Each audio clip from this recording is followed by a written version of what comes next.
following a developing story out of the district tonight. At least one person is dead and more than a half dozen others are wounded after a shootout in Southeast. Our Tiffany Wilson is on the scene near South Capitol Street.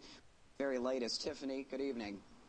Good evening, Phil. Well, fire officials say it all took place about 7:30 this evening. People were standing outside along the 4,000 block of South Capitol Street when a car drove by and shot bullets into the crowds. Now, fire officials say that 9 people were affected, 1 person confirmed dead, 5 listed in critical condition right now, 3 others listed in serious condition.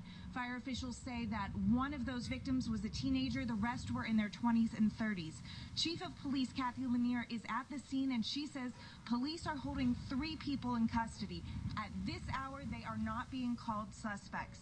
The chief says that 4 officers suffered minor injuries after a high-speed chase following a car through the district and then into Prince George's County. Those 4 officers are being treated for minor injuries. Now, near the scene, I spoke to several residents who were just absolutely distraught. Several women were screaming and sobbing and calling out, "No, no, no." And I actually spoke with the brother of the man who he says died tonight. He says that it was his brother who is the victim, the fatality. And he was just in a complete state of shock. Anybody could have been an innocent bystander and got hit. I mean, I could have been walking down there myself at the time and got hit. I mean, it's real upsetting.